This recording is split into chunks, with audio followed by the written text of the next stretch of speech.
Welcome, guys, to episode 2. Episode 2. Deuces. We've already done this once because Yes. Luna, the audio interface that came with our little box here, decided to freeze. But we're on Reaper now. I'm much more comfortable with Reaper. Yeah, Yep. Did we both just go at the same exact time? I'm guessing. It's right there. It's like a second clap track. Us just clicking our tongues right there at the same exact time. That's great. So today, we already went through this once. We're drinking a Weller. It's a special reserve. My friend Frank had picked that up for me. Thanks, Frank. When he was in Ohio. And Ohio's neat. They're a state that has state-ran liquor stores, unlike Indiana, where they're all privately ran. Where here, you can buy a bottle like this. Not anything extraordinarily rare, but it is hard to come by. And its retails like $28. Here, you'll pay $40, $60, something like that for it. And over in Ohio, you will pay MSRP for it. So he had actually bought this and then told me if I wanted it, he'd just sell it to me for what he paid for it. So I was quite excited to get a bottle of it because I had not seen it in person here. It's quite sweet. Yeah, it's like non-aggressive. I don't know if you drink whiskey, if you're watching. It's very non-aggressive bourbon. Mm-hmm. Not near like the Jim Beam Winter Reserve. Harold, I had him run and pick me up a couple bottles today, which is like one of the lightest flavored bourbons I have ever had now. It's not bad. It's very good. Unoffensive. Mm-hmm. Like Basil Hayden. If anybody out there has had just standard Basil Hayden, it's not much of anything. It's good. It's just very unoffensive. It would be an amazing bourbon to start somebody on. Well, that at the tasting, that Basil Hayden we had, was it a rye or was it like a standard? It's just standard basil, I believe. Because once you get into the toasteds and the ryes, I think they go up significantly in price. Given Basil Hayden, if it's Jim Beam product as well, or I'm probably wrong on that. Who knows? Evan Williams, whoever's actually distilling it.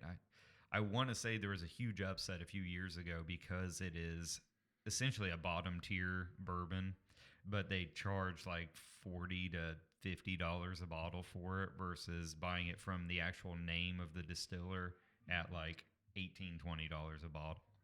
So, but it is good. It's just not amazing. So what's happened in the last couple of weeks, everybody? Yeah, how's everybody out there? You doing? Since episode 1, I know you've been just chomping at the bit, waiting for episode 2. Did Wes find the list of $1 million ideas? No, he didn't. I found the wallet. It does not have that in there. So those are gone. So I'll have to leave you guys with the 2 ideas I had from episode 1.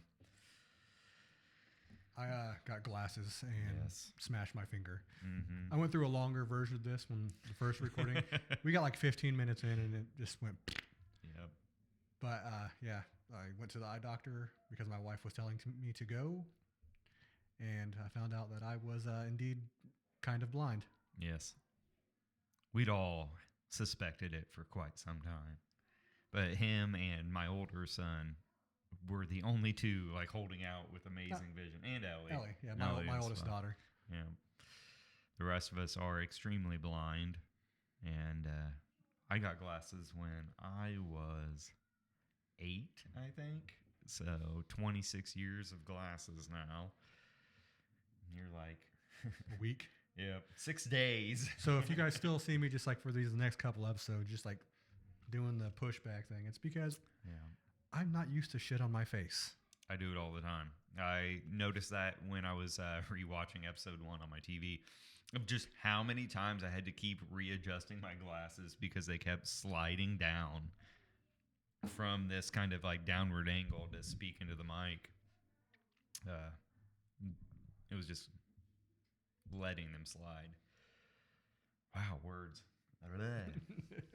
Well, my wife and my youngest daughter, they both have glasses, and they Mhm. use these like ear loopy things. Yes. I tried them, and my head's just too gigantic to even use them.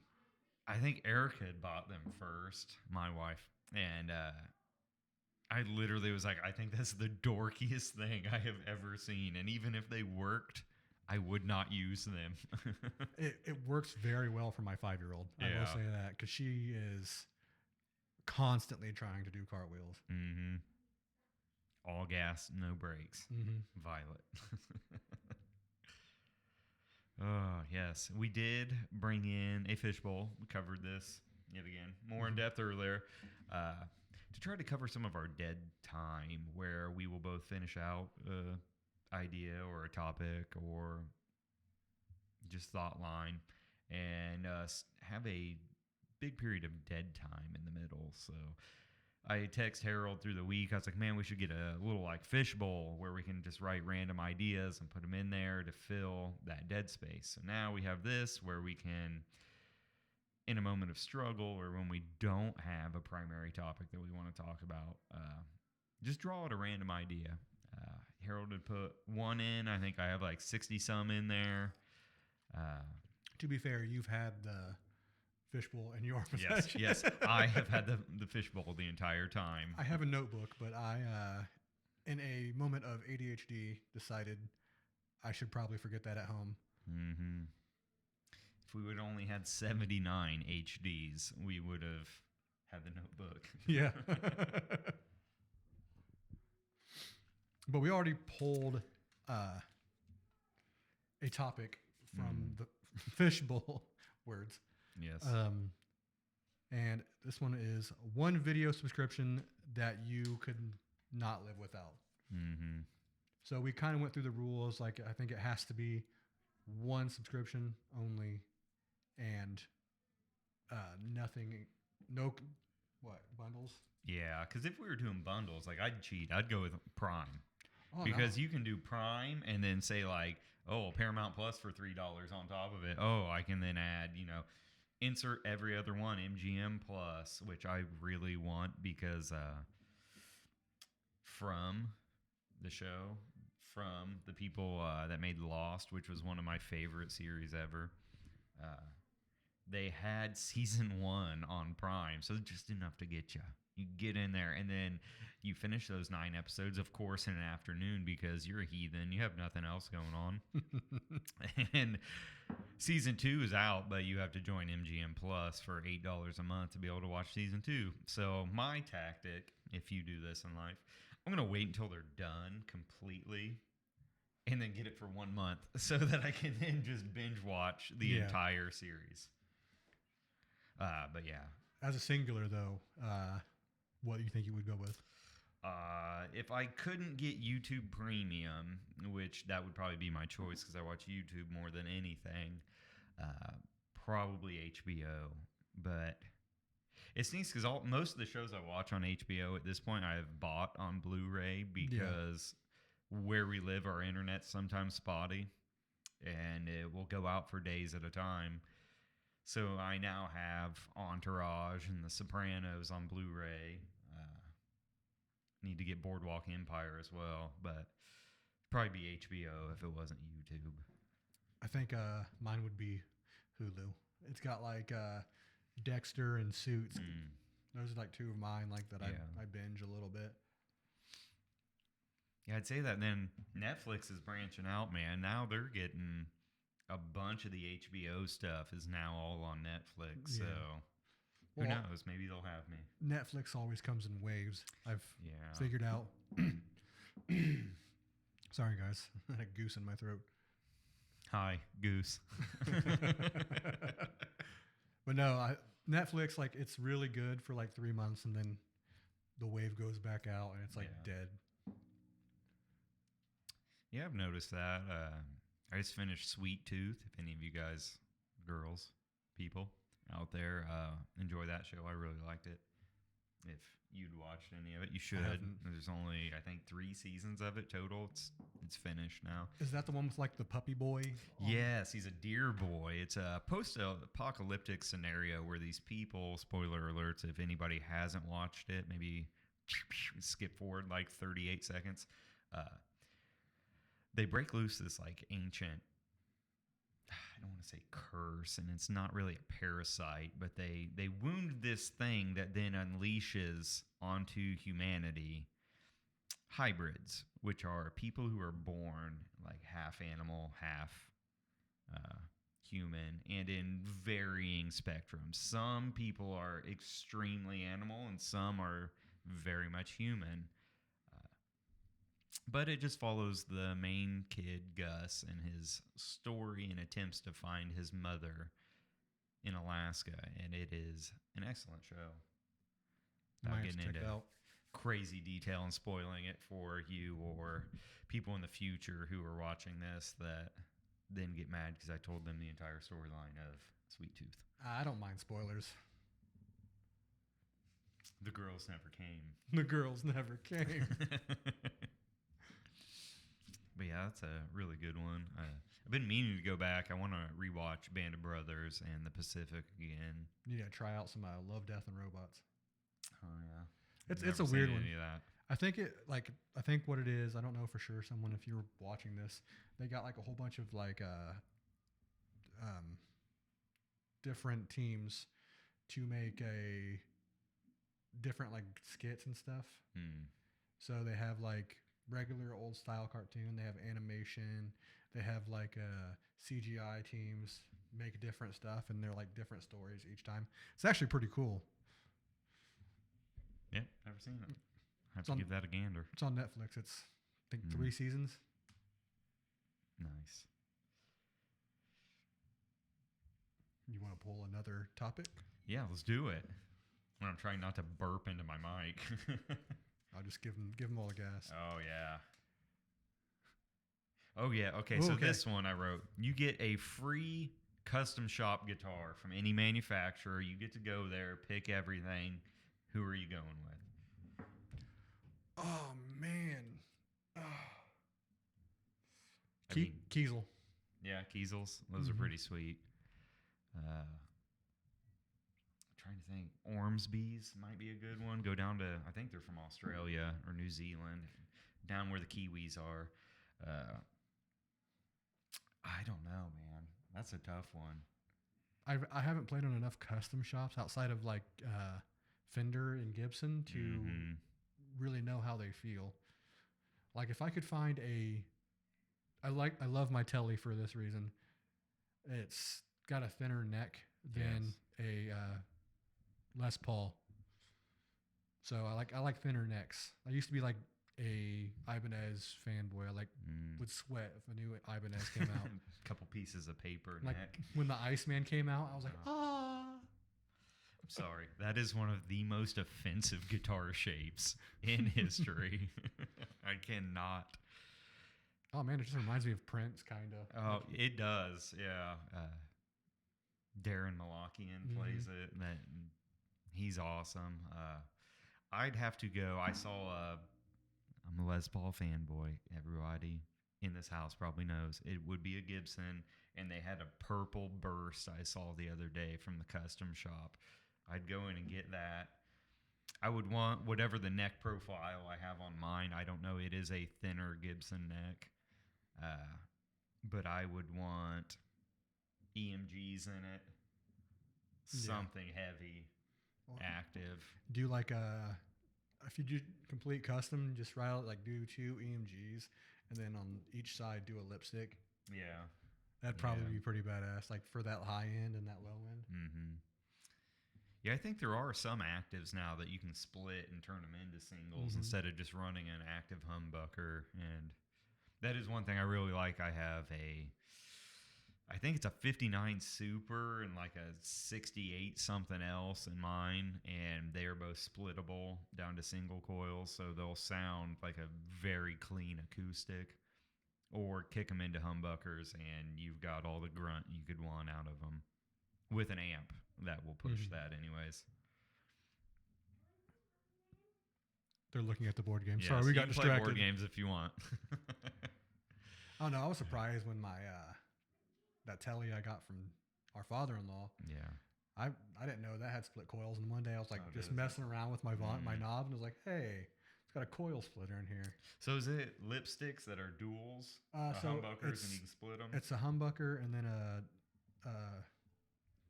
2 single. Okay.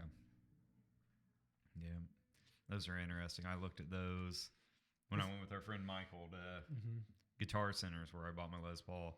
Went in looking for I think it was a 59 Gold Top reissue, and they had sold the last one a couple hours before I got there because Gibson was running a insane clearance, manufacturer rebate, something like that, and they sold the last one. So the guy pointed out, he's like, "Oh, if you're looking for a Gold Top here, I have a Gold Top Studio. I think that's their lowest line." Yeah.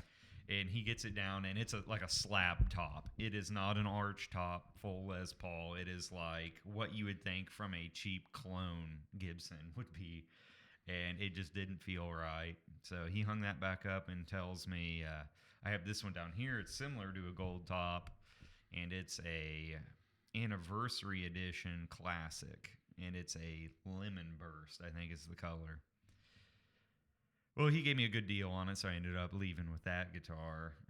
And my infatuation with Gibson has started.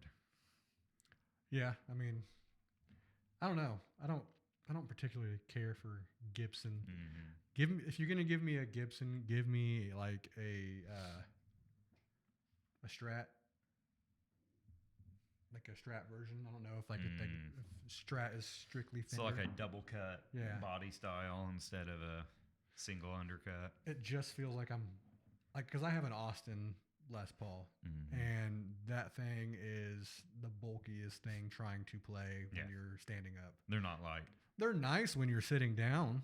Like, they're not bad when you're sitting down, but like it always pulls away from the straps, and I always like almost drop it when I'm standing. Yeah. Yeah, that'd be a good one. Charvel might be who I'd actually go with. I say Gibson, but if I could go get what's the guy from Steel Panther? Satch, maybe? Yeah. That gets all their wicked Charvels that are all designed for Steel Panther. The last true metal band. That's what they claim, not me. Some of their like purple on black zebras and stuff like that I would love that. Just give me some bright random colors on there. If I could get different fret markers, all my markers be different colors, that'd be sweet. I'd have like the most LGBTQ plus guitar in the world. Have the entire Skittles rainbow. I mean, there's not too many actual guitars that I think I would turn down. Oh no. Chapman, that would be pretty nice. Oh, that would be. Let's see. If I get to meet Rob and the captain, Lee, that would be sweet. Yeah. Get Rabir there. Everybody from their bands, that would be super sweet. But I do like a very nice classic 2024. Like the SE24 I was looking at. Yeah. Those are pretty nice. Yeah, the PRSs on the Paul Reed Smiths. Yep, those are good ones. Even the, like, is it the SEs or not the CEs? CEs? Yeah. Yeah. They still play very nice for. I think we got that flipped. I think SE is like retail and the CEs are like more pro models. Maybe I'm wrong. I think you're right, because I remember in my head thinking SE is standard, CE's custom. Yeah. Which is then the US line. Well, I mean, they're all good. If it wasn't custom, give me a Mexi Strat or an Ibanez any day. Any made in Japan guitars, I'm in. Get me a Yamaha made in Japan or Ibanez made in Japan, the old Jacksons. There's a weird brand that a guy I work with. He was like, I'm getting one of these. And I'm like, oh man, yeah, I saw Sound Studio dude. He like just reviewed some of those. And I was like, those are really nice guitars. Yeah. For like $200 to sound that good. It's like, you don't have the right to sound that good, man. You're $200. It's like there's some Yep. Squires now that are like pushing $600. Oh, they are too. I was talking about Les Pauls, of course, Gibson, with a coworker of mine because he plays Les Pauls as well, and I was describing my Les Paul to him, and he asked me, "Is it a Gibson or is it an Epiphone?" I said, "Oh, it's a Gibson." He said, "Okay, good." He's like, "You better get the good one." And I'm like, "Well, you know, I've always heard great things about the Epiphone Les Pauls." I go, and you can even get up to the almost their custom line, which then has the U.S. hardware put into it. But at that point, I think they're still like $1,300. Yeah. You can buy a used high-end Gibson Les Paul for the price of the Epiphone with U.S. hardware put into it. Yeah, but I mean, I'm a firm believer that you can make turds sound good with like notation and everything. Because not a lot of people, when they first get a guitar, they don't know jack shit about notation. Like, No. they're like, oh, it says it's in tune, but it's Check it not at really 12. in tune. Is it actually in tune? Play an E down there on 12. It's probably out slightly. You got to sit there, adjust your saddle a little. I'm gonna be honest. Like before I was like 19, I didn't care a dick about that. But then I went to Sweetwater for the first time, and they're like, "Oh, do you want us to annotate your guitar?" I was like, "What does that mean?" They're like, "Well, we just make sure it's completely in tune." I was like, "Isn't it easy to tune?" They're like, "Not particularly that way." Yeah. You can get them close. You can get them close. And in your first few frets, you'll be in. But once you get down the neck very much, your intonation gets thrown off. But that's when I was like, it can sound better. Yes. And you'll notice it a lot on chords with the voice break. When you hit a full chord and something's just off, even though you have every string in tune, something's ringing out not true. Oh, yeah. It's always a good sign something's off. But now I have my Allen wrenches, and I just annotate my own guitars. Yeah. It's quite easy once you learn how to do it. You don't have to pay like the $50 I think they charge for it. Yeah. Even though a horrible setup fee. If you're got a Sweetwater near you, if you have a Sweetwater near you, I guarantee you should go to it. It's an experience. You get candy when you make a purchase. Yes. Little bags of candy. Bit o' honeys, which are delicious. Those lime candies we got the last time, those were probably my favorite. Like everything you see on this screen, this is all Sweetwater. Yeah. I am from Sweetwater. It's like a Willy Wonka. Yeah. Even I am edible. Yes. So that is called cannibalism. They don't like if you lick the guitars there. They don't taste like snozzberries. But you can do licks on the guitar. Yes, some wicked licks. I've heard they will even allow Stairway to Heaven. You're in your own soundproof booth. I don't think they're going to do it. They don't care. You just like start playing it and you see him like look over and it's like the Invasion of the Body Snatchers screech. Yeah.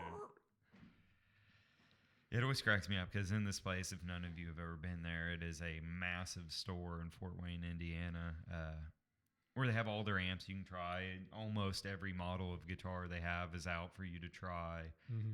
It always cracks me up when you'll get one or two people. You get the person who's in there to show off because they are fantastic. Good job, guys. Or you get the person who's in there trying said amp or guitar and looking for that tone that they have at home. And I was dying laughing when we went and bought Trace's Jackson. We were in the new guitar and amp section, and this dad and his son was maybe like 7 or 8 years old, and he was miserable and wanted to leave. And the dad is plugged into, I think it was an EVH 5150, trying to get it to sound like it did at his house. And he kept even saying, I don't know why it sounds like this. It doesn't sound like this at home. I don't know why I can't get it to sound like mine. Well, you're in a massive room. Yeah. This room is probably 2,000 square feet for just the guitar and amp room. You're not going to have the same reverb, same sound. He's probably one. It probably didn't sound as full for him because he's got the. You can feel airwaves when you're in a room. Like you ever been to a concert up front and you can feel the guitar. Oh yeah. Mine will be the bass guitar when we're at a concert, and I'm like, I don't know whose audio guy was like, sounds good, guys. Turn your bass down. My God, when we went and saw Villa, Black Veil Brides, and Dark Divide. Sorry if I butchered your name. Whoever the audio guy was that set all their stuff up, they had the vocals muted and the bass and bass drums so loud, it felt like I was having a panic attack in the audience from how hard my chest was pounding just from the bass. It's probably you ever heard of the band Converge? They're like a old metalcore. I think they're metalcore. They might be just deathcore, but their singer used to be so low. It was ridiculous. Like their studio album, it was like bad. You couldn't even hear him. Yeah. And I always assumed, I was like, man, Converge sucks. And then I heard some of their stuff outside of that album, and I was like, maybe I was being a little bit harsh. Mm-hmm. Oh, bad mixes. Lorna Shore. Dude, oh yeah. Okay. If you guys somehow, Will, you're watching this, you're amazing. Your vocals need to be turned up in all of your guys' recordings. Mm-hmm. You're carrying that band. They're not bad. Their music's great. Your vocals are what draws a lot of people to that band, and all of your guys' studio stuff since the last couple albums you've been there. Very quiet.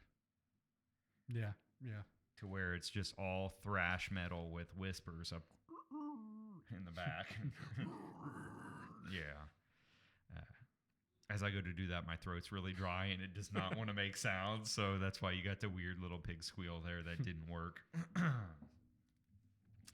I'm a seasoned veteran. Yes. Not really. Just better at throat stuff. Yes. He is one of the top, I've heard. I've only experienced so many in life, but he's up there.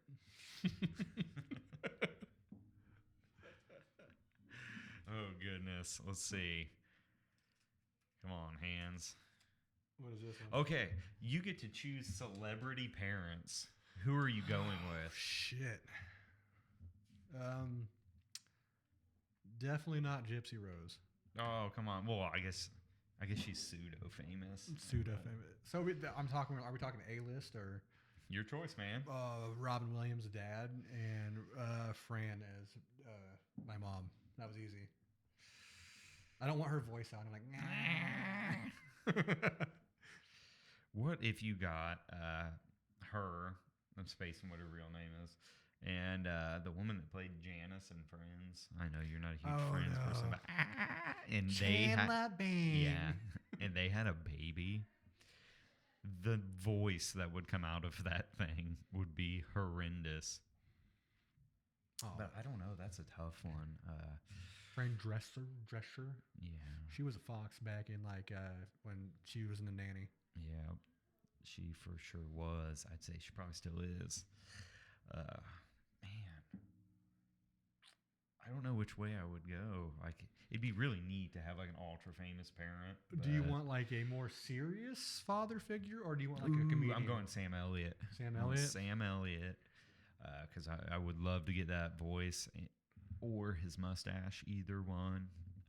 And then,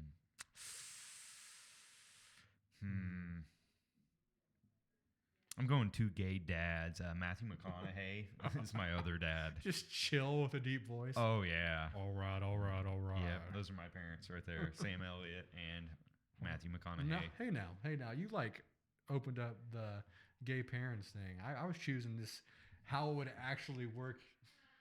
Okay. So, sorry, Matthew, you got cut. Sam Elliott. It's weird because we're sitting here thinking about this, and instantly in my head, I am like, hot actresses. Who would I pick? Well, then in this scenario, this is my mom. So this is weird. You don't want that. You don't want the hot celebrity mom. I mean, you might, but not to be your own. Who I could see being your famous mom? Kathy Bates. Kathy Bates, she's an amazing actress. I will take that. Mm-hmm. And I mean, she's attractive. She's an attractive lady, but she's not like one of the ones where your friends are like, "Hey, man." And if you fuck up, she puts a block between your legs. Ooh, it snaps them. Mm-hmm. Yes, Fried Green Tomatoes is one of my favorite movies. Oh man, my favorite Kathy Bates is Waterboy. Definitely. Oh, Waterboy. yeah, that's a good one. She's just all around good actor. She is. Serious stuff, her comedy stuff. Mm-hmm. Actress. Sorry guys if you heard me say actor. I think they go by actor though. Is it just like know. it's like a full cover blanket term? I think so. Yeah, I see a lot of them now on interviews where it'll pop up their name and what it says, that it just says actor, not actress anymore. But yeah, her and Disjointed on Netflix. That show was hilarious, and I wish it wouldn't have gotten canceled after 2 seasons. But yeah, that'd probably be who I'd go with. Other than then, I'd think like sports wise, like, do I want to be a successful athlete? Would I pick like Tom Brady to be my dad? No, not Tom Brady. No, He might. It's just the first person that popped in my head. I'm sorry. I'm wearing a Titans shirt. Would I pick Steve McNair? Rip. Tom Brady kisses his sons on the mouth. That's not the type of daddy relationship I'm looking for. He's got the money though. He could be daddy. That is true. He could be daddy. I don't know. I'll just stick with Sam Elliott and Kathy Bates. I don't know. If we're going like sports wise, I'm a huge Peyton Manning fan. Mm-hmm. He was hands down the only reason the Colts were ever good. Yeah. Dallas Clark was pretty good at the same time as tight end. Yeah. I mean that whole team. What was that? 06 to 09 or something like that? Yeah. That was the Colts golden era. Mm-hmm. Indiana Colts. I'm not going to say not Baltimore. Not Baltimore. But yeah, move in the middle of the night to Indiana. Peyton Manning and Ronda Rousey. There we go. Ooh, man, Ronda though, getting into that hot mom thing where you don't want your own mom to be too hot. She sports a little bit of that mannish, but I'm fine with it. Like she will, like her and Rhea Ripley. Oh my God, mommy. Mm-hmm. Is it Rhea or Ray? I don't know. If you're in the comments, Rhea or Ray? Yeah, sweet goth mommy who will push my shit in. Please tell me how to pronounce your name correctly. Even if she wasn't like a goth, like the outside of the goth, but she was just like sportswear, muscle mommy. She was fine. Mm-hmm. Yes. By the way, muscle mommies will be making a recurring that is topic. A reoccurring theme in my life. Danny Spiegel, you're watching. How we got down this hole, I don't know. Start talking about famous parents. Yep. I'll pick Danny Spiegel to be my mom and Thor Bjornsson to be my dad. Oh, hell yeah. There we go. I'm going to be fucking huge. I am not 5'9" in that world. It's not all cracked up. At 6'2", sometimes it's a pain in the ass, especially when you're like, the world is built for like 5'3" to 5'9" people, and you're sitting there trying to type on a computer, and you're like doing the like Nosferatu lean. Nosferatu. If you're wondering where we just said I'm 5'9" and he's 6'2" and I'm taller than him, I'm in a chair that's like 8 inches taller than the one he's in. I'm too short to sit in that. We also are like completely different body builds. He has a shorter upper torso, but longer legs, and I have shorter legs and a longer upper torso. Because if he sits in this one, then he's, if you see from the first episode, maybe about there, he's 2 or 3 inches taller than me sitting down. But then when we stand up, he's like 5 inches taller than me. So it's a curse. Your favorite video game controller of any like generation, any console? What was your favorite one? Oh man, controversial subject because people are going to be on here like, oh man, you're just a fanboy. I think that the most beautiful controller is the Xbox One controller. It feels good in the hand. It is very like ergonomically, like you don't have both your thumbs sitting near each other, so you don't have to hold like the weird Talon grip. Yep. You're just sitting PlayStation.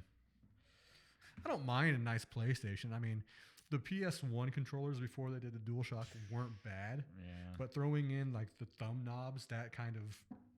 It just didn't make sense when they took them and put them like that. Yeah. So then you get this weird claw hand. I mean, you still kind of get that with the Xbox, but one's up here on the left-hand side. I think it just shifts how you hold the controller just enough. They did fix it on the PS4, though. They widened those and got them away from each other, where like the DualShock 2s were like right on top of each other in the middle.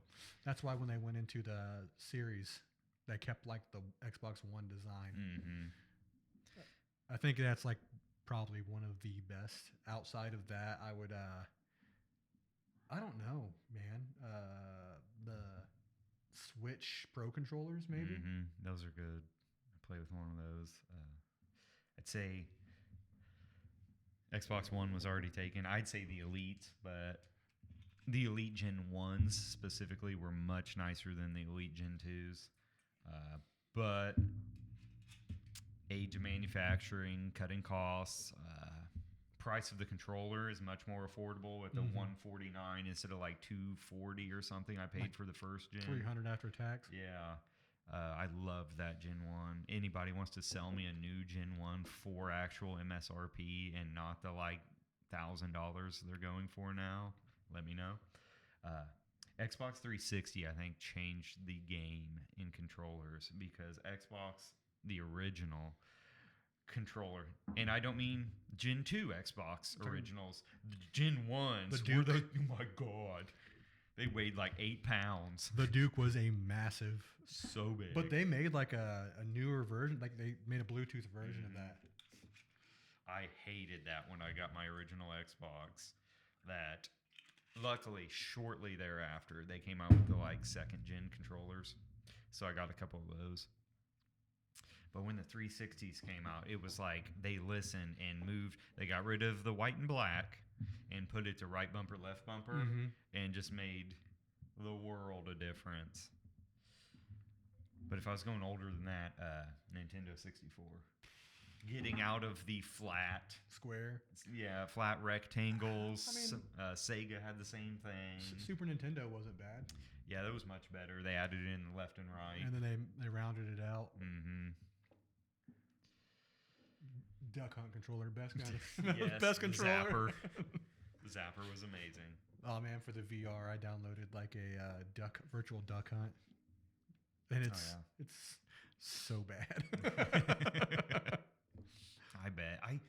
It amazes me how in 1989, 91, 92, when the original Nintendo Entertainment Center system came out, they got that stupid little zapper to work.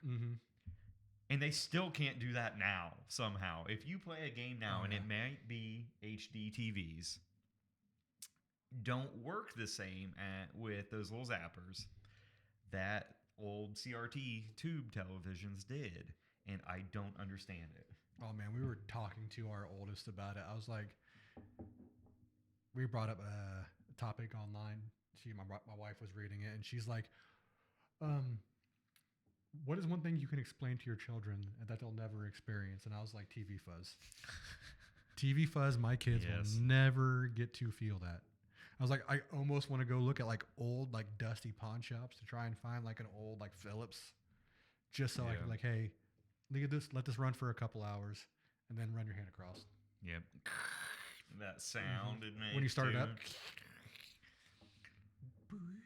That weird sound where the tube heats up. Oh my goodness.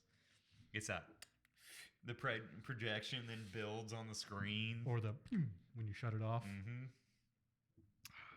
Good times. I know, throwback right there. Do you guys ever, we had this growing up, do you ever have an old console TV that went out and then you stack the new TV on top of it? So both at my house and my grandparents' house, we both had like the old school like wooden TVs. And so it's like back in like, I want to say the 70s and 80s, they had TVs that they built a cabinet around, which, you know, I don't know why the fuck we don't do that anymore. It's neat. That's fucking badass. But so they were flat top. So when they came in with the plastic ones after the wooden TV died, we'd put that Philips on top of there. Which funny story behind that. I grew up in a neighborhood that wasn't that great. So we had one of those Philips TVs on top of the old TV, and it got stolen. The old TV or the one on top? The one on top. They stole specifically the broken bad one. So they went and pawned it. We went to the pawn shop looking for it, found it, brought it home, and it got stolen again. You got to close that window, man. No, they jammed the door open, man. Oh, Bear is not happy. Yeah. Holly. She's barking. My Shar-Pei. We talked about in episode 1. Somebody was making noise. And then not long after that, we moved away from that neighborhood. Mm-hmm. That'll be for the story of reason why that happens for a future episode. Too long for this episode. And pull another. Yeah. Sorry, I was trying to read the screen. There's our total count time. I was looking the other software we were using. Yeah, was down on the right. Let's go past that one because that's just more gaming stuff. Yeah, we'll just fold that back up for later. Sorry, there might be a theme of I was playing video games while writing these down. Oh man, that's the one I put in. Oh, there we go. The worst time you shit your pants or pissed your pants. I have not done this. Knock on the wood table in a very long time. The worst time. You want me to start so you can think? Yeah. So I'm not gonna lie and say that I haven't done it recently, because sometimes the sickness grabs you in ways that you don't expect. But the worst one is probably when I was in first grade. I literally shit my pants and then went through the rest of the day in school with shitty pants. Just brewing in your own soup there. Yeah, just, dude. Every time I walk somebody, it's like, oh, something smells like poop. I'm like, I don't know, maybe, man, I just farted. Yeah, man, did you step in something? This was first grade. First grade. See, I don't think I ever had any of those while I was in school. I remember we went to this restaurant. It was me and my mom. And it was Sloan's in Peru, Indiana. We both got a salad, and we were both like, man, something tastes off with that. And we get in her car, and she's driving me back home because she's on her lunch break. You know, she got an hour. We don't make it the 3 miles back across town, and we're pulling up to the house, and I'm like, oh, I got a fart, trusted the fart, and just liquid right in my pants. So I get out. Luckily, we're pulling up to my house when it happened. So I thought, man, is my butt warm? Or no, it was wet. I liquid shit in my pants. And then I get in, go change my pants, throw my underwear and those jeans in the wash. My mom shit her pants on the way back to work from our house. Literally, she had the same exact reaction to whatever it was that was off with the ranch dressing or the lettuce in that salad, and shit her pants right afterwards. You guys got sorry, Mom. Micro listeria. I know, we did. We both also have the most sensitive bowels in the world somehow. I'm not going to sit there and say I shit my pants all the time as an adult, but it does happen sometimes. Have you ever tried to actively pee your pants as an adult? Actively? No, dude. I have tried, and you cannot do it. I sat there, and I'm like, I got time to change my clothes before I go to work. This was a year ago. And I'm like, I had heard this somewhere else. People were talking about it. You are so conditioned to not pee in your pants that you better be holding it for 3 days to be able to do this. And I actively tried and could not do it. Now, can you do it after swimming? Can you get out of the pool and be standing there and piss? I doubt it. Because I used to do that all the time as a kid. Yeah. Oh, I remember doing it as a kid. But I'm like, oh, I'm just still really wet. I've been out of the pool for 30 minutes and I'm just start pissing. Are you peeing? It's I'm still wet. I'm just draining. No, that's just from the shorts. It smells very much like asparagus over here, but... No, but as an adult, I don't think I've purposely pissed my pants. There's been some times where I have 4 adults in my house right now. So I have like diddled a little bit, not diddled, He diddled a little one. dribbled a little bit in my pants, waiting for someone to get out of the bathroom. I have 2 bathrooms, but when you have 6 people in your house, 4 adults and 2 children, sometimes you got to hold it. Yeah. Yeah. I've been there. We have now we have 3 bathrooms. Before we had 1 for 3 adults and 2 kids, and that would be a fight for that bathroom. So we constantly would have to pee outside or find an alternative means of where to pee. You probably have some like video camera, like from your security cameras of me taking a pee out. Oh, I guarantee it. I also puked out there. Yes. After trying to smoke a cigar. Yes, that was great. Frank, my buddy who bought me that bottle, gave me some cigars. This would have been last year or the year before. Let's set a little preface, a little backstory for this. We were both once smokers. Yes. So I have not smoked a cigarette since 2017. 2013 for me. So I wanted to see what it was like to have tobacco again, and he got a cigar from Frank. So I was like, oh, I want one. He's like, I don't have any more. I was like, okay, I'm going to go down and get some Sierra Vegas. When I used to smoke, that was my jam. So I was like, that can't be that bad. I got like half cigar in, and then I felt it. It was like, oh, shit. So I went in the corner of his backyard and yacked, and then went inside and took a nap. It was visible too. Like I knew he was going to be sick from the shade of gray he turned instantly. I mean, you could see as the burn was going down through the cigar, the gray level was going up.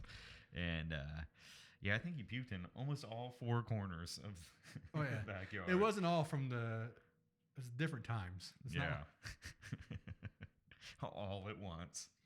Just wandered around his puke trail. Yeah, that was a good time.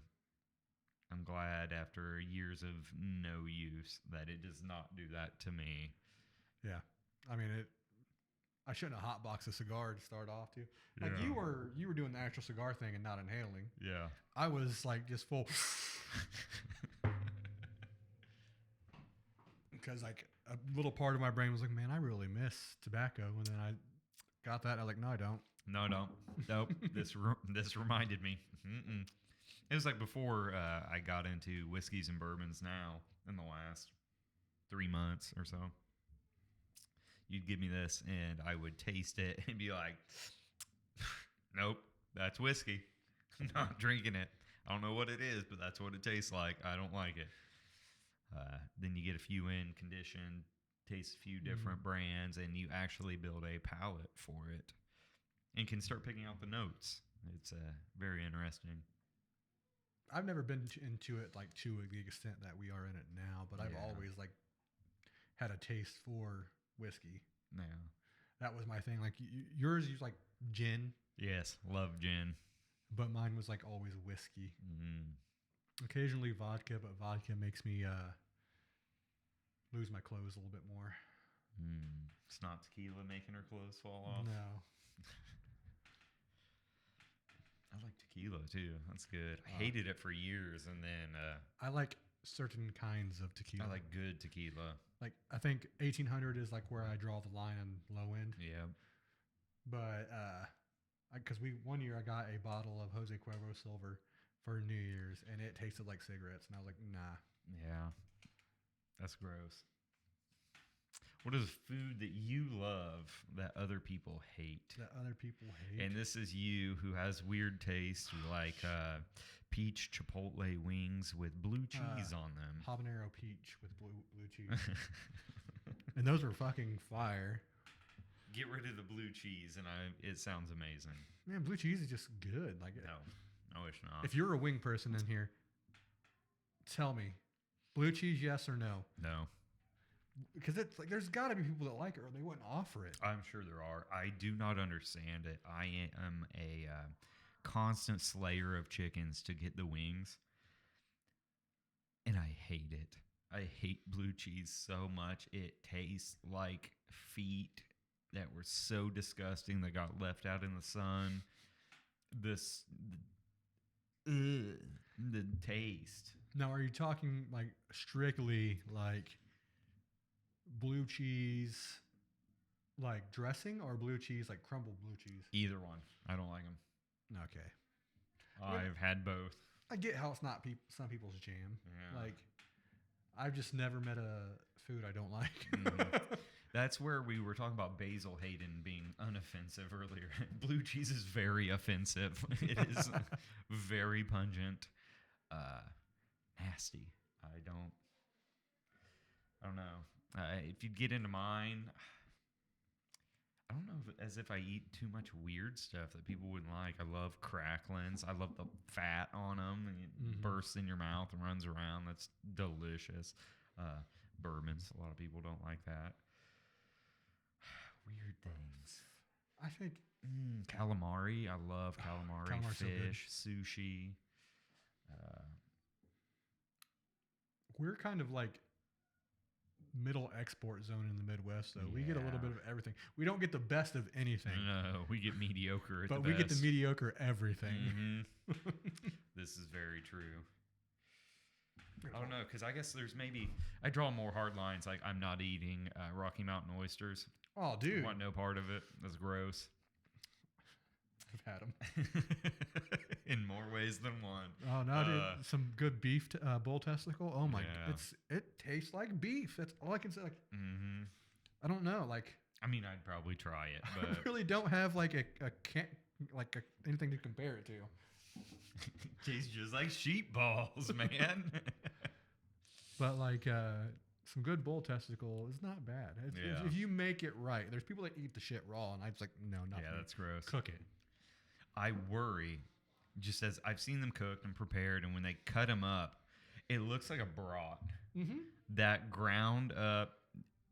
I hate that meat texture. The brats, I will eat them if that's what we have when we go somewhere. You will not see me buy real brats at my house. I'll buy grillers or the big smokies, something like that. That bald, coarse ground pork that they put in a brat tastes to me, the feel, like if you would go to a Kmart and put your like 50 cents in a gum or a bouncy ball machine and then chew on the bouncy ball. That's what the inside of a brat feels like to me. How those cheap bouncy balls like crumble. So you don't like the brats that you bite down and they pop in your mouth? Oh, I'm fine with that. You want to put the squirter wiener in my mouth, I'm good with it. But it's just the coarse grind on it. That's what you imagine. Yes, that's what bull testicles look like. It's like meatloaf. It's like when it's cooked, it's more like meatloaf. Very creamy. Yeah. No. It's a very like melts in your mouth kind of meat. Oh yeah, same man. It wasn't bad. Oh yeah. Yeah, my grandma used to eat Braunschweiger. Oh, dude, fuck yeah. Which grandma? Grandma Jean. Oh, she okay. Yeah. Any processed weird canned meats, she would go to town on those things. Me and my dad used to get like a roll each of Braunschweiger and just like eat the shit out of it. It's like a pasted up liver. Yeah, if you guys have never had it, it is very good. It feels like if you just put liver flavored sand in your mouth and it just everywhere. Sand? Yes, like gritty, because it's so fine ground that there's no chew to it. Yeah, but like I've never had like the sand feel. I don't know where you guys got it from. I don't know. It was more like a paste for me. Yeah, it is. It's just gross. Almost like if you dried a little bit of toothpaste. Yeah, a little bit. Kind of. Meat toothpaste. Although I'm like I said, there's not like a meat I have not had that I haven't liked. I've eaten kangaroo. I've eaten alligator. Waitress ass. No, that was a threat. Oh, and that's because I wanted my damn sushi. I know. I wanted my food so bad. This is the story of when a Red Harold came out. Yes, Red Harold. If anybody watches Friends, you will get the reference of Red Ross. We were at this sushi restaurant that was in the town we were from. And they moved locations, changed names, went into a much larger location than what they were used to. And they kept the waiting staff and cooks and everything the same as when it was like a 40-seat place. And now it's like a 200-seat place. And they could not keep up. Well, I didn't know they had lost our ticket. And I wasn't being like a dickhead to her. I was just like, amongst our group, I was like, getting hangry. I would never like disrespect wait staff. But I was sitting there and I was like, if she doesn't get back here with our food within the next 15 minutes, I'm going to bend her over this table and eat her ass. They did not, in fact, get our food out in the next 15 minutes. I think we were there 2.5 hours before our food came out. They had lost our ticket. Completely.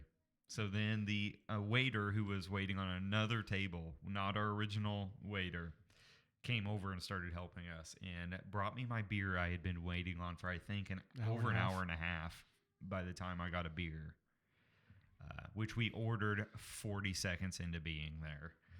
It was not a great day. Luckily, I've been back many of times since then, and that was a hiccup early on. They have since evened back out. Well, we learned our lesson from that when we went to Anthony's, man. Mm-hmm. We were sitting there for like 15 minutes and Anthony came up to us. It's like, hey, let's go somewhere else. Let's get some Mexican food. Yeah. Let's go to La Troje. Yeah, Matt Anthony's, that stunk. I already knew what I wanted. I'd read the menu, found what I wanted, knew what beer I was getting, and we sat there for 45 minutes and they never walked up to us, and we left. If you're from northern Indiana, there are multiple locations of Matt Anthony's. Try it out. Very good. The Ruby Raspberry Wheat is one of my favorites. If they have a pineapple tart or cherry tart or their apple tart, those are like 3 of my favorite beers ever, which is another one that that's in the fishbowl. So I'm sure we'll come across that question at some point. Yeah. Of what your favorite beer and brand is. This is the one you pull out. I would laugh if it was. Okay, in your head, I noticed this years ago when I sit around and think, if you were to ask me, Wes, what year is it in your head? I'm telling you, it is like 2007, 2008 in my head, probably about 2007, just because all the music I still listen to, everything just revolves right around there. I think as millennials, like when the nostalgia goes away is when you mentally stop aging. So like I would say I'm about that time too. Yeah. Like, I mean, anybody else that's a millennial watching this, if you're watching this, if you made it this far, can you agree with that? Like, say 1990s babies. Yep, 1990s the best. Why is 2005 to 2008 like our like best year? Like that's where I see it is. Like it is. That's when I started getting into the stuff that I like now. Like I'd always like messed around on like bass guitar, but like music became more like a forerunner for me. Yeah. Video games, like again, I've always played them, but like I started taking them more seriously. Kind of found out who I wanted to be as a person. Yeah. So I would say 2005 to 2008. Yeah, that's right around where I fall in as well. My brain does not comprehend a lot of the times that it is not 2005 to 2008-ish. Maybe that's where I live. Maybe that's when the world actually ended and we're just in hell right now. And it's a high probability. Not 0%. Probably closer to 80 or 100, I'm sure. I just always wondered that if that's something specifically to our generation or just us and other people don't do that, or if that may be why, flashing back to episode 1 where we talk about people always thinking their generation had the best movies and music and stuff like that. Maybe that's why every generation before us does the same thing, that their head was right in those formative years. Yeah, it's like nostalgia is when you are coming into your own, Yes. that's what stuff is going to stick with you for the rest of your life. There's some people that are like, oh, no, I don't listen to that anymore. Okay, cool for you. You're a loser. You gave up on you the stuff you should. loved. You'll never be the king for a day. Then you could have flipped the coin and be like, ah, man, it's like, what is it? What movie is it? Where they're like, oh, what have you been doing since high school? Well, I own $1 million company. What have you been doing? Still playing Nintendo, hanging out. Cool. Yeah, I have no clue what that movie is. You guys know it. Yeah, let us know in the comments below.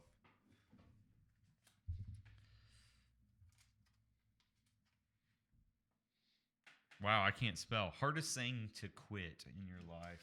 Hardest. I didn't put a T on there when I was writing this. Hardest. Soda. Yeah, that was a tough one.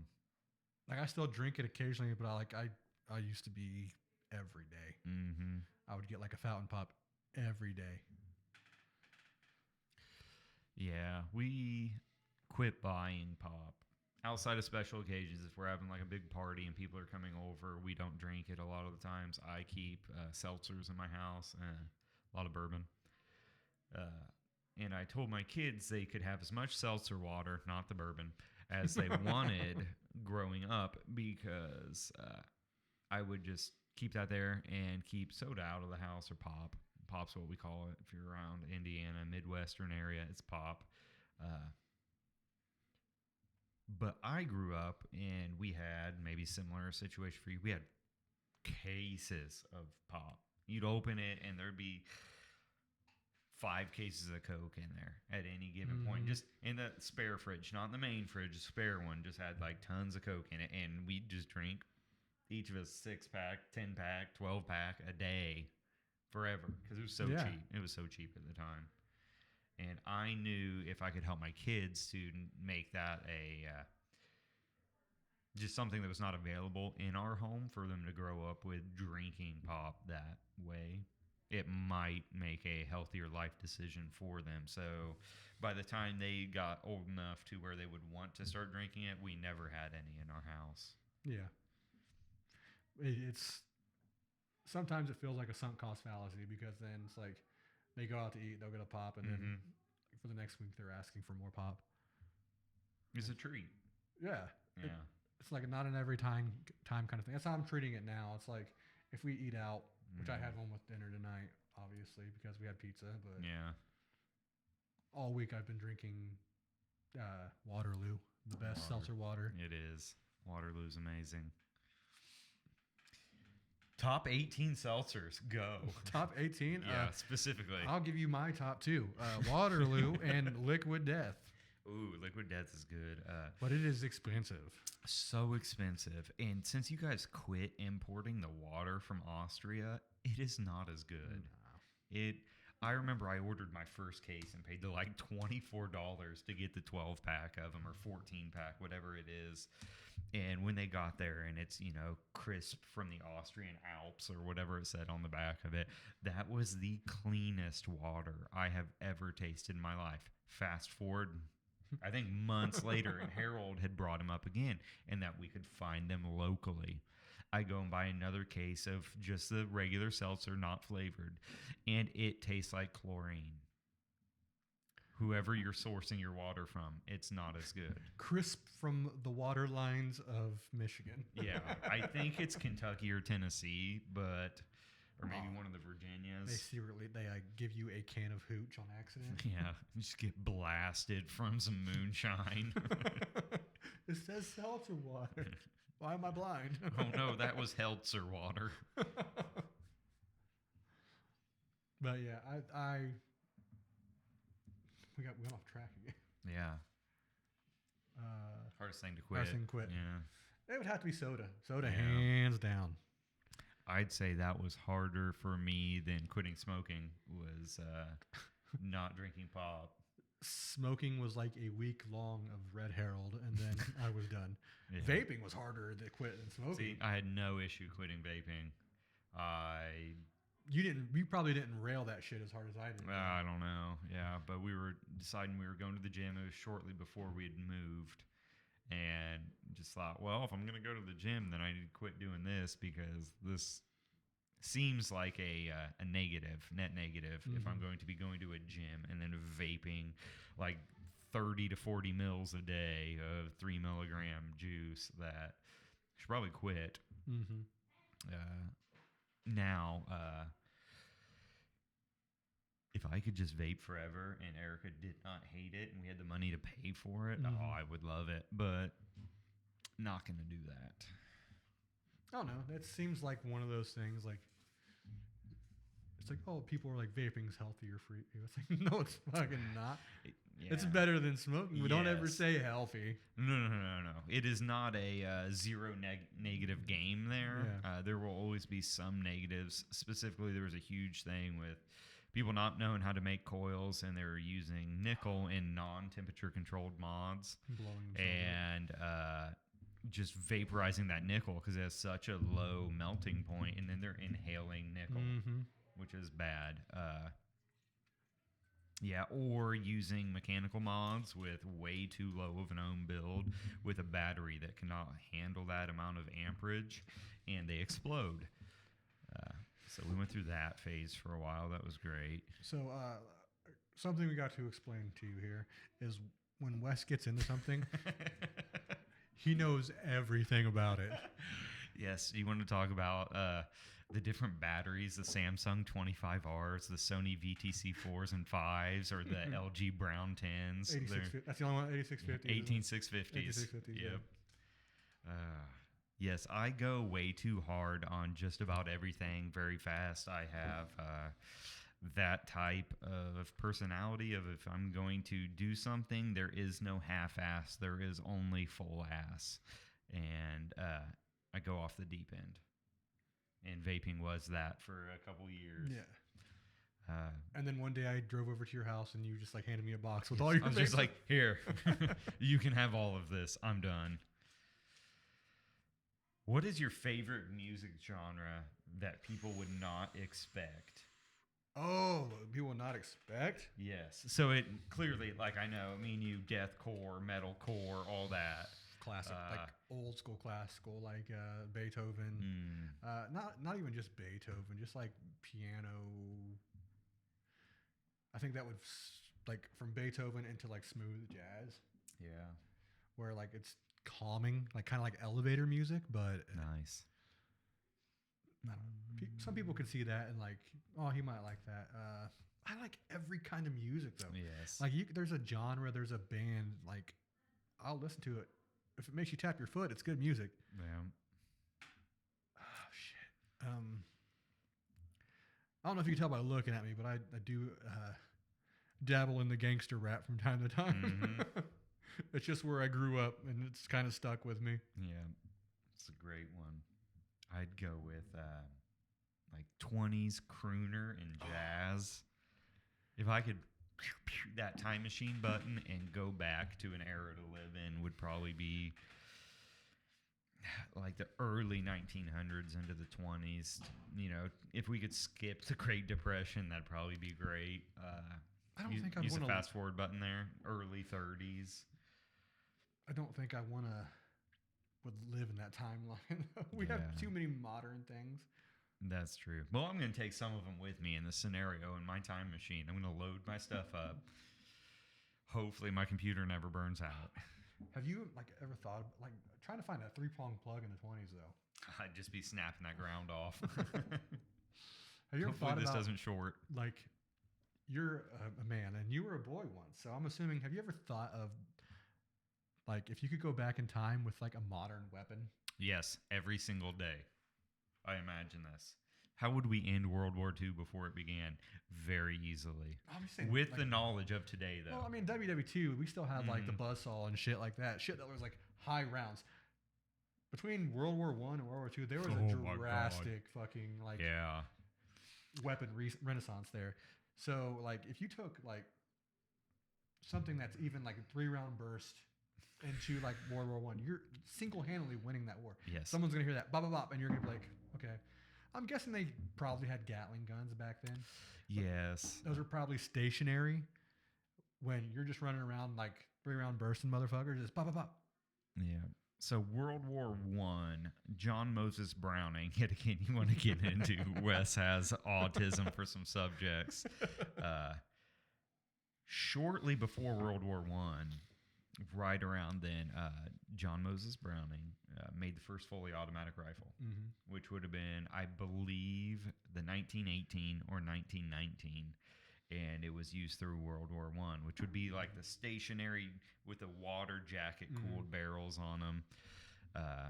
Some of the first automatic weapons. Other than that, in World War One, they were using like Springfield 1903 bolt action rifles. All the sides were using 7mm Mausers, 8mm Mausers. Whatever enter your country, the Russians were using like Mosin Nagants. Did they have anything that was subsonic? I don't know. They may have. I don't know if suppressor technology was around at the time.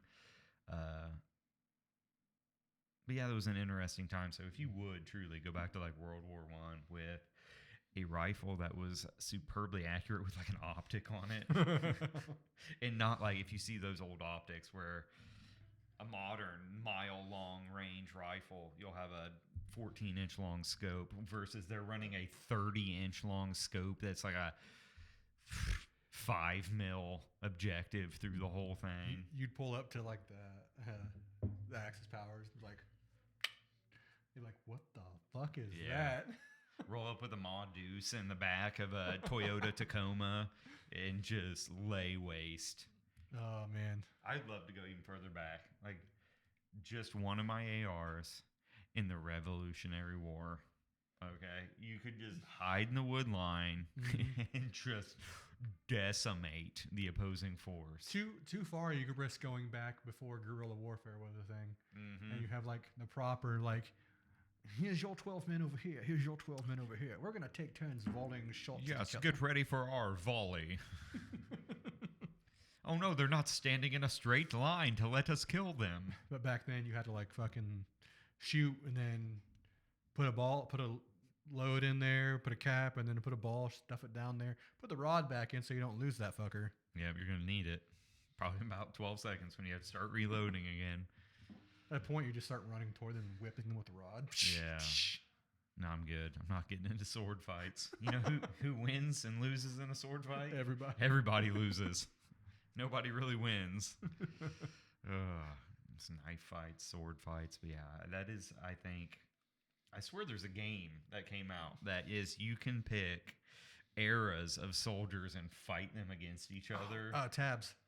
Yeah, that's one of them. Totally accurate battle simulator. I think there's like a modern shooter, though, that is, I want to say in the last year, and you can like say like I'm a whatever Navy SEAL and I want to go back and fight in this era, and it will do it. And there was a show like that. I don't remember the name of it. Deadliest Warrior? Oh yeah, I remember that show.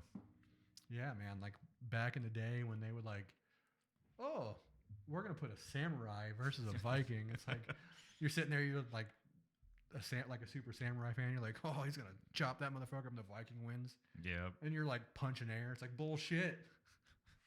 Oh no, he gave him the blood eagle or whatever, and flopped his lungs out. Oh man, yeah, that shit was brutal.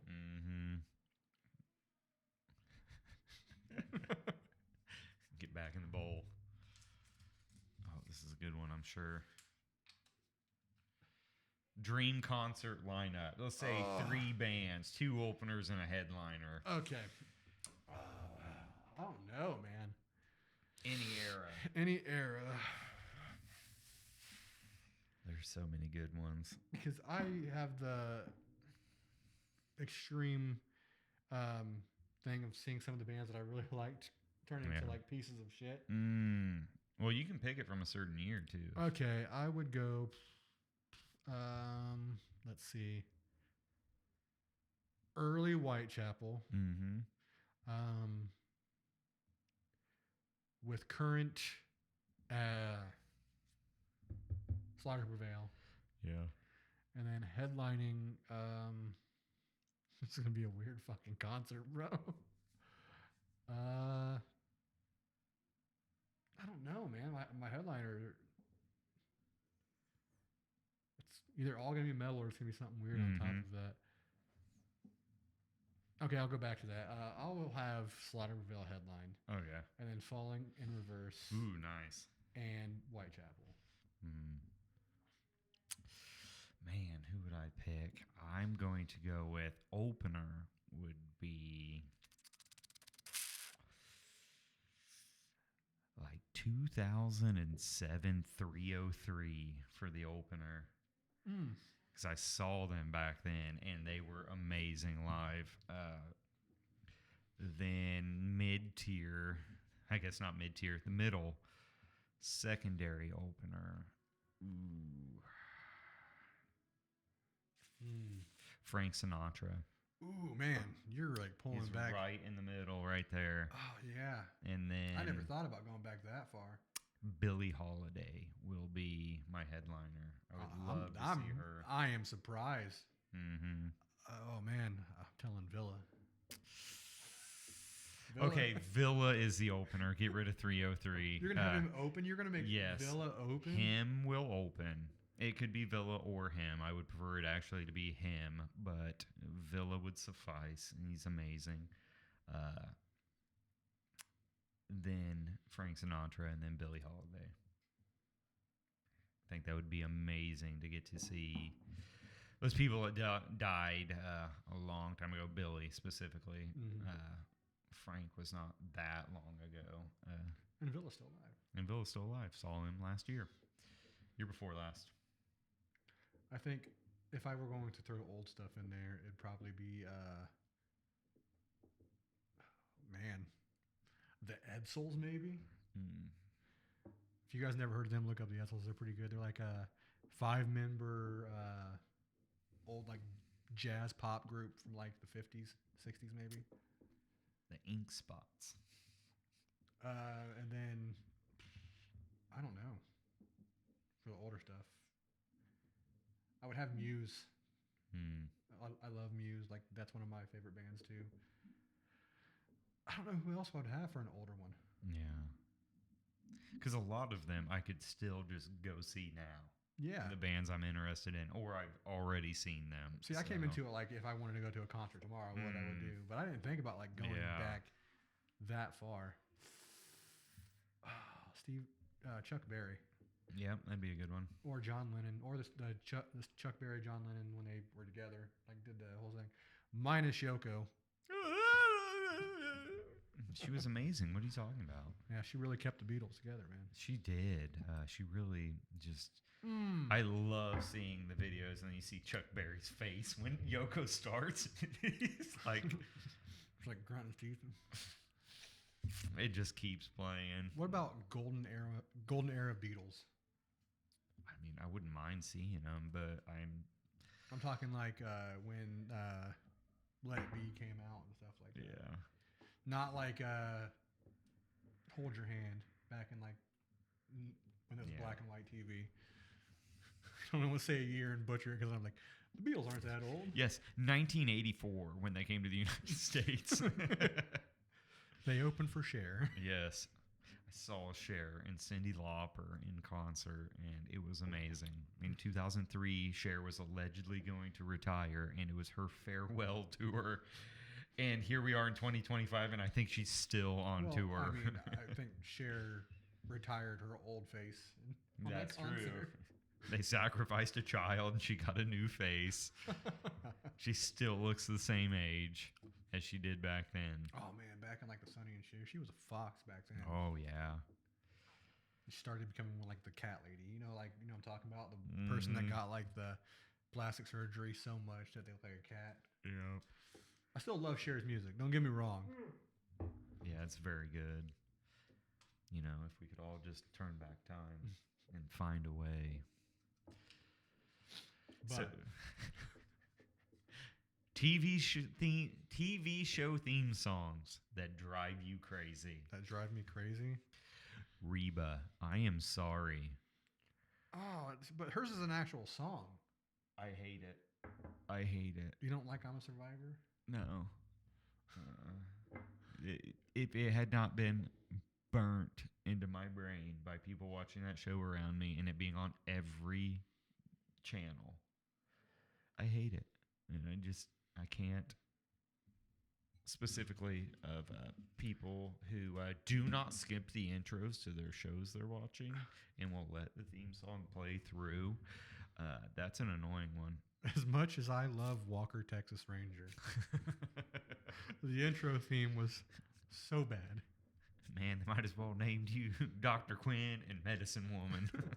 And then, what was it? Who would they have him redo Walker as?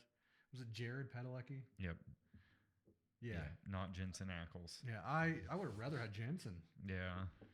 I haven't even watched anything with Jared, but like you're not beating Chuck Norris. No. Even though Sam Winchester is a I'm coming to save you, Dean. I can save myself, Sam. We've both like watched plenty of Supernatural, so I watched probably the first 20 seasons. and then I quit watching. Oh, yeah, there were, I don't know, so many theme songs that do it right where it's not like super long and drawn out, and then other ones like Reba. I think my favorite because it gets stuck in my head.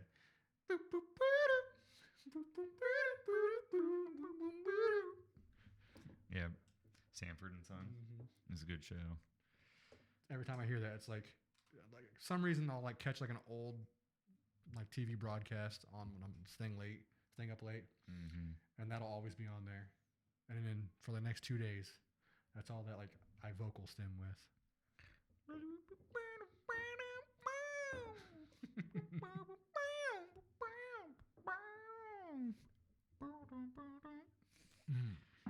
Yeah, that was a good one. So if you could make a movie or a TV show about anything, dude, I have had this plan in my head. In Michael Imperioli, if you're out there, I have this show for you to be in or movie, and it's called Woke.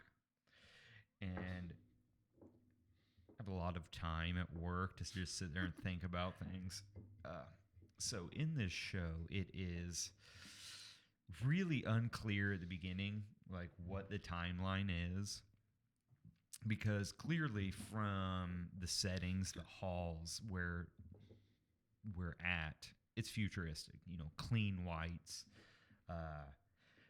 Like if anybody's played Fallout 4, like the Institute looking thing, like just clean, mechanical, super advanced. But we don't really know because of how they talk. It seems old. And then Michael Imperioli's walking with his mom, and they walk by this window, and they look out, and it's like the base of the Statue of Liberty still there, similar like Planet of the Apes type of deal. And they look out, and like it's just snapped off at the legs, you know, knees, everything else gone.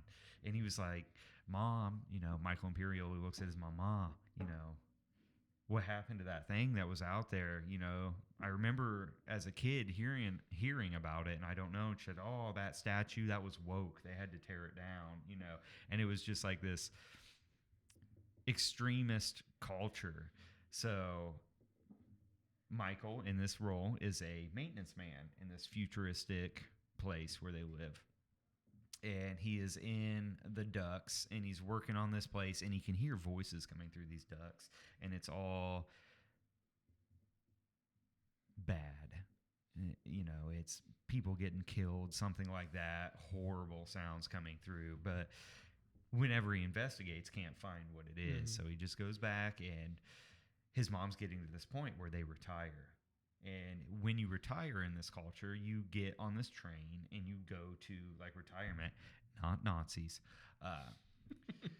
You go to a retirement home. You build up your whole life working in this culture to get on the train to go to retirement. But what it secretly is that retirement train goes to feed the alien overlords who are running all of this.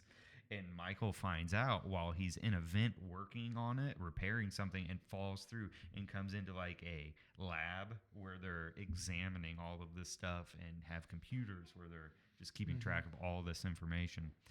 And then it is like his Die Hard, Michael Imperioli, just being a badass, going to get his mom off this train before she gets fed to these alien overlords that are running this futuristic culture. There you go. It's like Kind of like Fallout meets like Snowpiercer meets like The Island. Yeah. I really need to watch Snowpiercer. Oh, it's good. It's a good series. Mm-hmm. Good show. Good movie. I believe they did a series on it too, but I haven't seen the series. But I've watched the movie. Yeah. What about you? Do you have anything? I constantly write movies and shows in my head. I don't know, man. Like I've always never really thought of like shows or anything. I've always like thought of like sequels to movies. Mm. Like when I was a kid, like I watched The Mask and I was like, they should do The Son of the Mask, and they actually came out with The Son of the Mask and it was fucking horrible. Yes, it was. But I don't know, like nothing off the top of my head that I've like really thought about movie wise.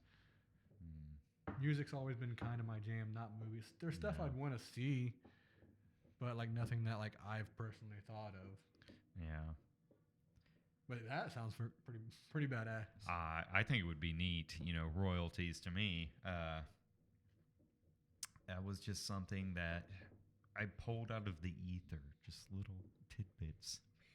Get my antennas up and accept the information. But I'm a nobody, and I have not written anything and don't know anybody in Hollywood that would actually want to make that. Yeah. I don't know. There'd be kind of give it a couple years where things clear up. Yeah. I don't think like right now using the word woke, it would get hate watched more than anything. Yeah. And that is not me putting a political spin on this at all. It was just the theme of the movie. Yeah. Game sequels you are waiting on. Fallout New Vegas 2. Yeah. Since they've been teasing that. I don't know, man. I think a lot of games that should have stopped at certain points. There are a few. But yeah, Fallout, maybe GTA 6. Yeah. Maybe the new Elder Scrolls. That'd be good. I'm a Bethesda. Yes. Love them. Starfield sucked, though. That is what I'm actively playing right now. I am way too far into it. And Bethesda, somehow, you guys are watching this. Thank you for coming back. Put a radio in every game you make. Mm-hmm. Because with the Elder Scrolls, Skyrim, Oblivion, wandering around, and Starfield to the sound of nothing for thousands of hours is beyond just maddening. You said that, and then so on Fallout, well, thanks for coming back in focus. You have like the Pit Boy. Yes. I'm just trying to make that like envision how that would work on like Oblivion and Skyrim. You just like at all points you have like a band playing behind your head that you can't see. Just follow you around. I would even be fine with somehow they put in oh no, there was a spaceship crash in Oblivion and you find this piece of technology, or you touch it and then something weird happens and then you have radio reception to an alternate dimension. I don't care. I would be fine with that. I'll buy it. That's in the story. I am so tired of hearing crunch, crunch, crunch, crunch, crunch, crunch, just walking around for hundreds of hours in Skyrim. Just nothing else. Or there will be a dragon and you'll hear like just subtle music in the back. There's and I'm like, subtle music in Skyrim. I want to actually be like, boop, radio, turn it on so I can listen to something. Just imagine like a Fallout radio on Skyrim. Yep. Bingo, bango, bongo. I don't want to leave the Congo. Oh. And just sorting the shit out of people, skewering young children. That would be like a cool, like a futuristic sword fighter. Nice. Not laser swords, where they never progress to guns. I believe it's called Star Wars. They still have guns. Yeah. It's like I love Star Wars. Don't get me wrong, but it's like Nice gun. How's it fare against my laser sword? It's a lightsaber. Yeah. I'm just saying it as like if I were George Lucas. If I was to sit outside of this organization and mock it, I would call it laser swords. Yeah, that would be. I really like those games that are like revisionist history, where alternate timelines, the Wolfensteins. Assassin's Creed. Yeah. Certain Assassin's Creed, I will say. Odyssey was pretty good. I liked 1, 2, and 3. Black Flag was pretty decent. I have never played one. Black Flag had a lot of bugs. Oh, it was the New Vegas. Yes. Any Bethesda game. Yes. Bethesda, I love you guys. If you could figure out how to keep my game from crashing all the time, it would be amazing. But I'm not holding my breath on that. They're not bugs, they're features. Man. They're features, yes. You just have to learn how to use them. It was like in Modern Warfare 2, all the care package glitches and stuff I kept getting reported for using. It's a feature in the game, or it was. I guarantee it's blocked now, 20 years later. Stop reporting me because you don't know how to do it.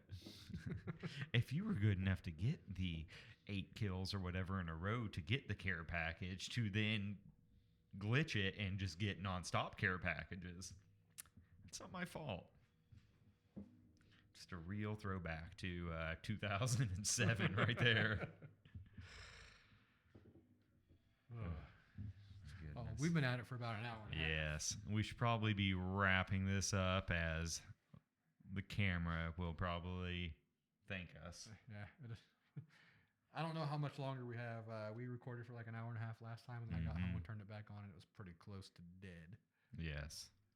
But I think the show came off a little bit more put together than the last show. Yes. A lot less rambly by me. We had our bowl of ideas we will keep adding to. The sound will definitely be better this time around. Yes, as Harold's mic is much closer to his face. And I honestly think when we recorded last time, it picked up purely your mic on it. I swear it did, most of it. Versus right now, I can see we have 2 individual tracks now, so it will be much nicer to listen to. And I know right now we're just talking about this stuff. You guys can't see anything we can see. But, yeah, we're just trying to focus on making the show better for you guys. Yes. Hopefully increase our audience. Thank you. But as for today, thank you guys for watching. Cheers, everybody. Don't cough this time.